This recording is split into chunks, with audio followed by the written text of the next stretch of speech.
Bien,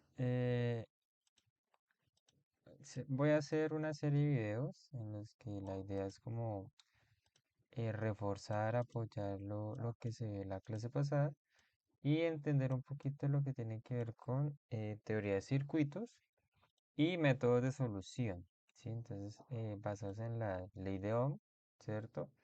Y las dos leyes de Kirchhoff. Entonces, voy a mostrar un método que es muy usado en física, es una manera muy intuitiva de verlo, ¿sí? Ignorando un poco ciertas cosas y de cierta manera son muy intuitivas, ¿cierto? Y ya, entonces esta es nuestra idea de reforzar un poco en clase. Entonces, vamos a hacer una serie de tres pasos para desarrollar estos, estos circuitos, ¿cierto? Y pues vamos, sí, la idea es irlo solucionando. Entonces, el primer paso que vamos a desarrollar es definir la dirección de las corrientes en el circuito. Entonces, aquí una cuestión interesante. Van a haber tantas corrientes circulando en el circuito como número de mallas en el circuito. Entonces, por ejemplo, acá tendríamos dos corrientes asignadas para cada malla. Y una malla es una sección desde un punto inicial desde un punto inicial y hago un recorrido en un loop hasta llegar al mismo punto. Entonces, si usted sigue mi mouse, ¿cierto? Entonces, esto es una malla y esto es una malla. Entonces, en nuestro circuito tendríamos dos mallas. La segunda es plantear las ecuaciones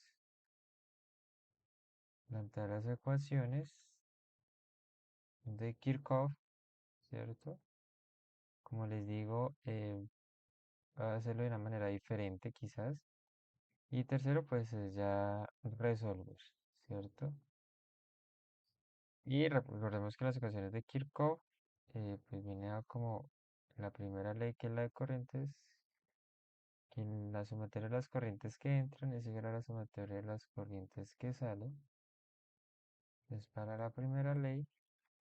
Y para la segunda ley, pues la sumatoria de voltajes general en un circuito o en una malla es igual a cero.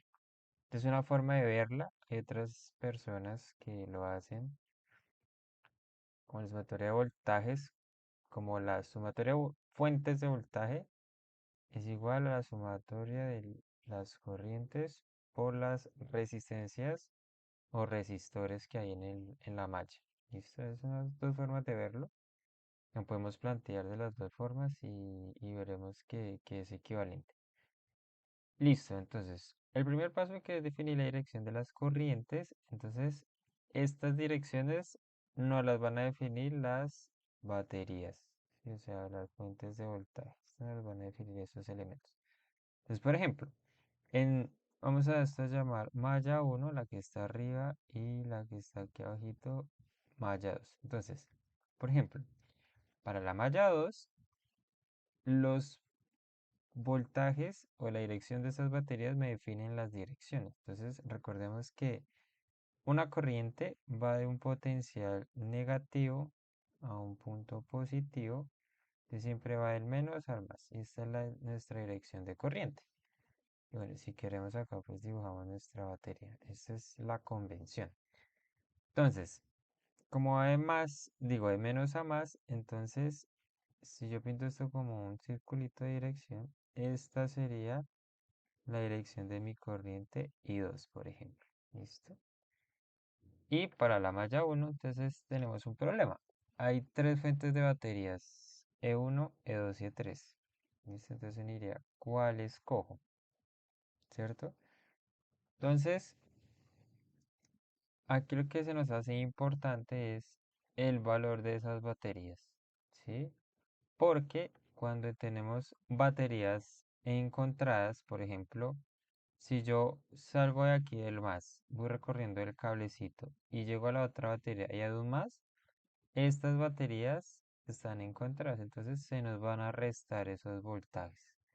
Entonces, por ejemplo, acá sería 6 voltios menos 5 voltios, aquí tendríamos un voltio de diferencia.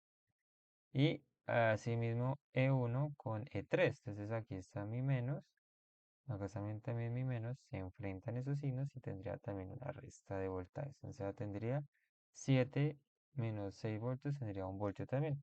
Sin embargo, el cambio está en E2 y E3, es decir, que está menos y más. Aquí estas dos baterías se sumarían, ¿de acuerdo? Entonces ahí pongamos, tendríamos E2 más E3, sería 5 más 7, entonces sería 12 voltios, ¿cierto? Entonces hay que tener muy en cuenta eso. Pero una manera fácil de salir de ese problema es que usted escoja en esa malla la batería de mayor valor. Para este caso es E3, que es de 6 voltios, y esa va a ser la dirección de la corriente. Entonces va de menos a más, entonces nuestra dirección sería esta, ¿cierto? De menos a más, entonces este sería E1, ¿listo? Entonces ahí estamos de acuerdo, ¿listo? De menos a más, listo, ahí está súper bien. Listo. Entonces ya salimos del primer punto, que es definir las direcciones. Entonces acá un cuadrito y un chelito. Ahora la segunda parte es definir las ecuaciones, plantear las ecuaciones. Entonces, hay dos maneras de hacerlo. Entonces, la primera es, bueno, vamos a llenar a la ley de voltajes, ¿cierto? Y en el primer punto que tiene corrientes, pues podemos definir un nodo y ahí planteamos nuestras ecuaciones de nodo. Entonces ya veremos cómo podríamos hacerlo. En este punto no está tan visto, ya veremos en otros ejercicios que es una manera más útil de usar. Entonces, en el 2 vamos a tener el primero que es sumatoria de todos los voltajes, así, en un circuito es igual a cero. O sea, aquí considero todo, fuentes, las corrientes y las resistencias. ¿Listo? Entonces, para la malla uno, ¿cierto? Para la malla uno, entonces vamos a tener lo siguiente. Eh, Espérenme un momento, porque no puedo escoger otro color. Bueno, no hay problema, dejamos con estos tres. Entonces acá listo. Bien. Entonces, malla 1. Entonces vamos a escoger un punto de referencia. Entonces, un punto de referencia, llámese algún componente, una batería, ¿cierto? Una resistencia, bueno, como se nos ocurra.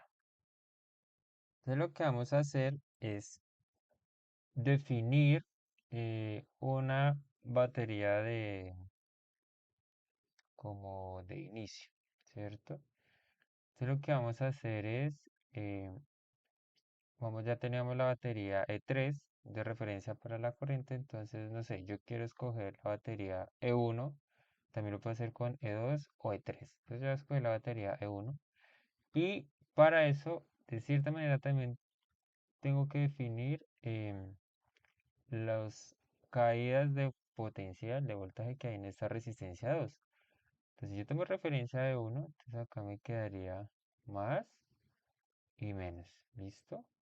Es más y menos. No importa que con la otra batería también esté menos. No, no hay problema. O si yo escojo E3 de referencia, por ejemplo, acá me quedaría más y menos. ¿Sí? Es solo una forma arbitraria de verlo para definir la ecuación. ¿Sí? Usted lo puede hacer de la manera que quiera. O E3 también.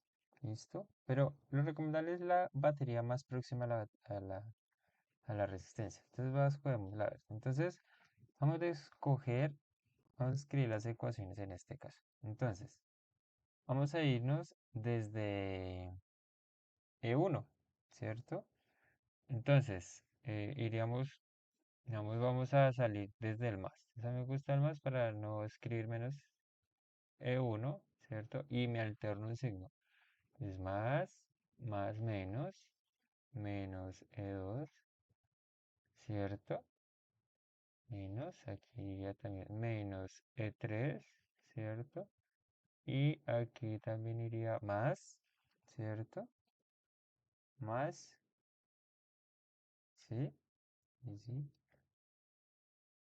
más I1, porque por ahí pasa la corriente 1 por la resistencia R2 y eso lo igualo a cero, ¿cierto?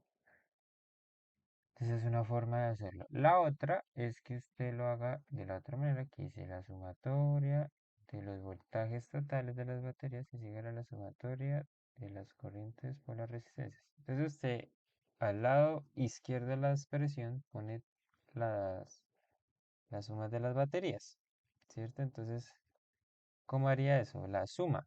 Entonces, ahí lo que habíamos dicho, entonces acá sería E3, porque es la mayor, más E2 menos E1, ¿sí? Entonces aquí yo tomo de referencia la mayor y desde ahí voy haciendo mi análisis. Entonces E3 y E2 se suman y le resto E1, ¿sí?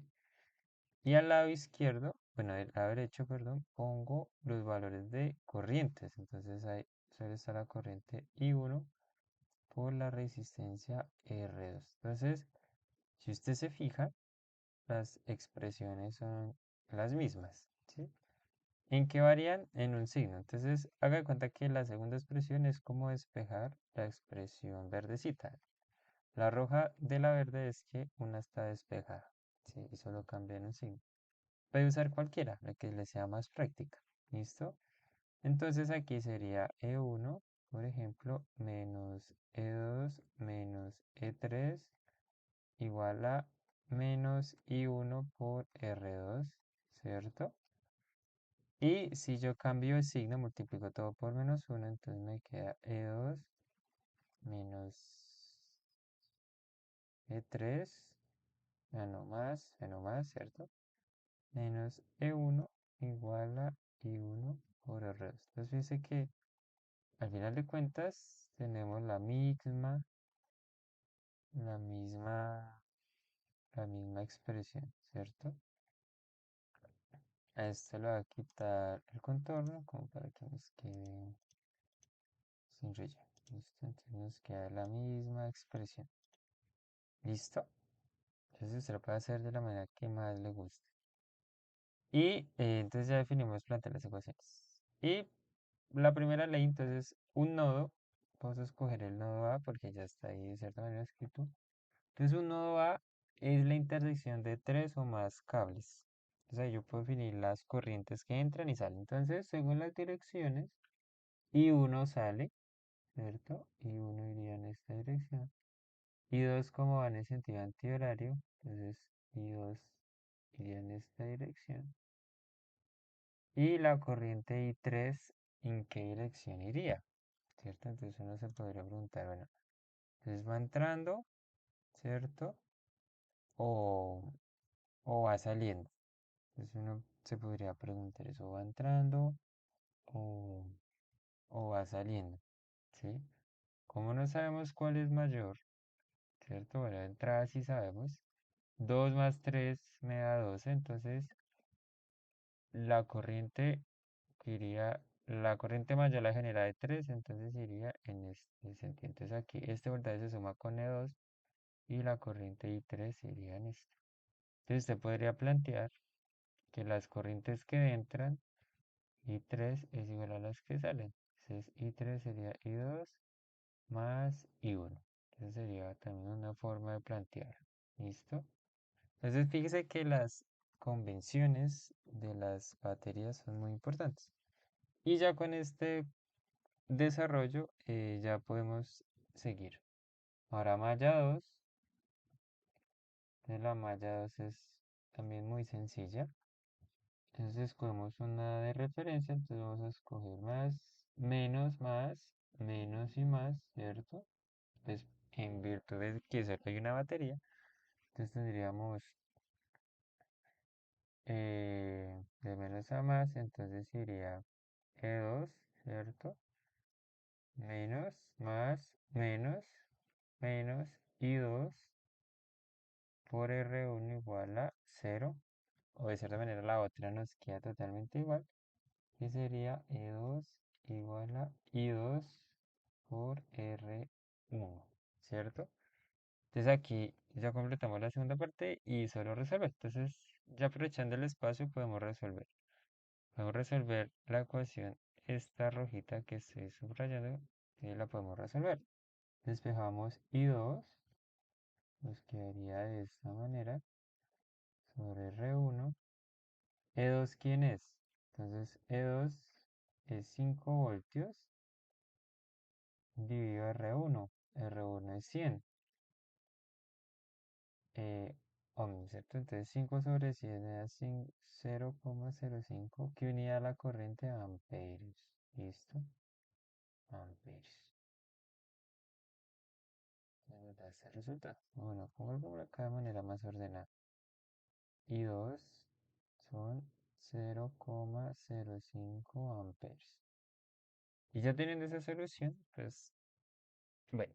Ahora I1. Entonces I1 lo podemos despejar así. Entonces E3 más E2 menos E1 dividido R2.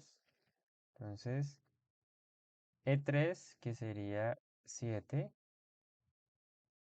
más E2, que serían 5, menos 6, estoy omitiendo cifras, digo las unidades, y entre R2, y R2 es 50.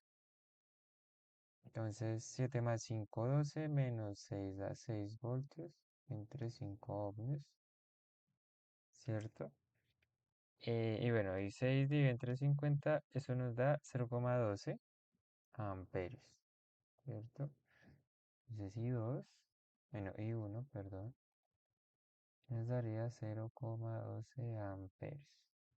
Listo.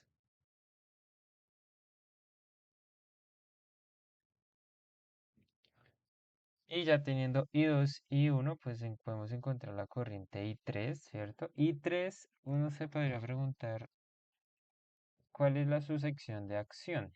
Sí, entonces la sección de acción de I3 sería de este pedazo a este. Sí, o sea, ese cuadrito rojo. ¿Por qué? Porque en el resto del circuito está I1, ¿sí? O, ¿cómo usted lo puede saber? I1, aquí en en el modo B, es también el mismo nodo A, porque aquí ya está entrando I1 de nuevo, ¿cierto? I1. Y ese I1 se separa en I2 y I3. Entonces nos da las mismas ecuaciones, entonces su valor de acción es entre A y B, la corriente I3. Entonces la corriente I3 sería 0,5 más 0,12 y sería 0,17 amperes, ¿cierto? Esa sería la corriente I3. Entonces ya. Entonces, en un próximo video, bueno, en la continuación de este vamos a hacer lo que sigue para analizar las corrientes. O sea, vamos a montar esto en un simulador y verificar que los datos que nos dieron están bien hechecitos.